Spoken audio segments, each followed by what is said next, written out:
Assalamualaikum warahmatullahi wabarakatuh. Di sini ada latar belakang. Perkembangan lingkungan bisnis yang semakin dinamis dan kompleks menuntut setiap organisasi untuk memilih arah strategis yang jelas, adaptif, dan berkelanjutan. Dalam konteks manajemen, strategis visi dan misi PT Kereta Api Indonesia atau PT KAI merupakan salah satu perusahaan BUMN yang berperan krusial dalam sektor transportasi di Indonesia. Kantor pusat PT KAI berlokasi di Bandung dan bertanggung jawab atas keseluruhan manajemen perencanaan dan pengembangan perusahaan. PT KAI didirikan pada tanggal 28 September 1945 seiring dengan kemerdekaan. Rumusan masalah yang pertama, bagaimana kesesuaian visi dan misi PT Kereta Api Indonesia dengan dinamika lingkungan bisnis yang dihadapi perusahaan sebagai BUMN sektor transportasi. Yang kedua, apa saja upaya strategis yang dapat dilakukan PT Kereta Api Indonesia untuk memperkuat keselarasan visi, misi, dan kinerja perusahaan di masa sekarang. Metode dan kerangka analisis visi dan misi PT KAI. Visinya, visi merupakan pandangan dari suatu organisasi yang mencakup tujuan, cita-cita, dan apa yang dilakukan di masa depan.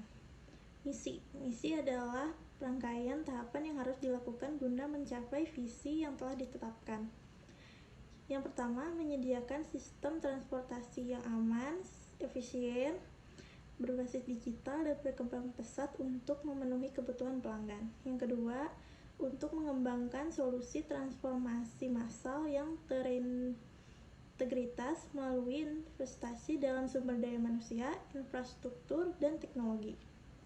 Yang ketiga, untuk memajukan pembangunan nasionalisme melalui kemitraan dengan para pemangku kepentingan. Pemetaan lingkungan bisnis. Pelanggan. Pelanggan PT KAI semakin menuntut layanan yang tepat waktu, aman, nyaman, terjangkau, dan terintegrasi. B. Regulator. Regulator sebagai BUMN PT KAI sangat dipengaruhi oleh kebijakan pemerintah, termasuk tarif, subsidi, keselamatan, dan pengembangan infrastruktur nasional. Yang C. Pesaing. Pesaing PT KAI berasal dari modal transportasi lain seperti bus, kendaraan pribadi, dan pesawat udara. Yang D. Teknologi. Perkembangan teknologi digital, big data, dan sistem transportasi cerdas mendorong PT KAI untuk terus berinovasi dalam operasional, pemeliharaan, dan layanan pelanggan. Bab 3-nya ada pembahasan kesesuaian visi misi dan dengan strategi dan fungsi. Fungsi pemasarannya, visi sebagai solusi ekosistem transportasi tercermin dalam strategi integrasi layanan kereta jarak jauh, komuter, LRT, dan MRT feeder. Yang B, fungsi operasi, misi efisiensi dalam keselamatan tercermin dalam peningkatan ketepatan waktu, modernisasi sarana, strategi digitalisasi, sistem operasi, dan pemeliharaan. Yang ketiga, fungsi SDM, nilai keberlanjutan dalam teknologi menuntut SDM yang adaptif dan kompeten. Program pelatihan berbasis digital dan budaya keselamatan menjadi bentuk implementasi. Yang keempat, fungsi keuangan, fokus pada nilai tambahan tercermin dalam pengelolaan subsidi, optimalisasi aset, dan diverifikasi pendapatan non-tiket seperti properti dan logistik.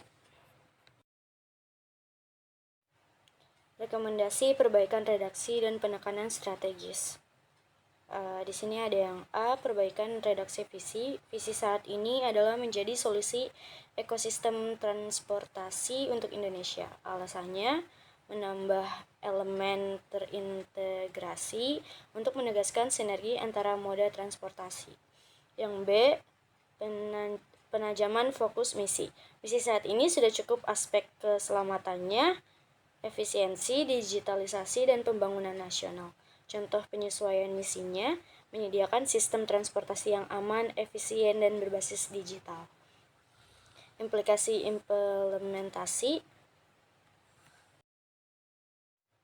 Implikasi dan implementasi. Yang A, sumber daya, itu ada 3, sumber daya manusia, finansial, dan teknologi.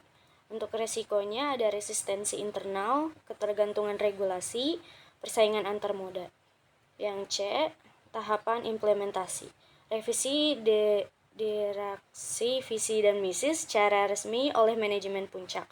Yang kedua, sosialisasi internal kepada seluruh karyawan agar visi dan misi baru dipahami dan diinternalisasi. Yang ketiga, integrasi ke dalam rencana jangka panjang perusahaan dan strategi operasional. Kesimpulan. Berdasarkan analisis yang telah dilakukan, dapat ditarik beberapa kesimpulan. Yang pertama, visi dan misi PT KAI sudah cukup relevan dengan dinamika lingkungan bisnis yang semakin kompleks, terutama dalam hal digitalisasi, integrasi moda transportasi, dan keberlanjutan. Kedua, lingkungan eksternal seperti pelanggan, regulator, pesaing, teknologi memberikan tantangan sekaligus peluang bagi PT KAI untuk terus beradaptasi dan berinovasi. Ketiga, strategi perusahaan pada fungsi pemasaran, operasi, SDM, dan keuangan menunjukkan keselarasan dengan visi dan misi, meskipun masih diperlukan penguatan pada aspek pengalaman pelanggan, inovasi berkelanjutan, serta diverifikasi pendapatan. Yang terakhir, ada PT KAI memiliki peran strategis dalam mendukung pembangunan melalui penyediaan transportasi massal yang aman, efisien, dan terjangkau. Berikut adalah saran-saran. Saran yang pertama adalah PT KAI perlu memperkuat transformasi digital dengan memperluas layanan berbasis aplikasi, big data, dan cloud. Yang kedua adalah perusahaan harus meningkatkan integritas antar moda transportasi agar tercipta ekosistem transportasi nasional yang lebih efisien. Saran yang ketiga adalah pengembangan SDM harus lebih difokuskan pada pelatihan berbasis teknologi dan budaya keselamatan kerja. Saran yang keempat adalah PT KAI sebaiknya memperluas diverifikasi di sektor logistis dan properti dan pariwisata untuk meningkatkan daya saing dan keberlanjutan.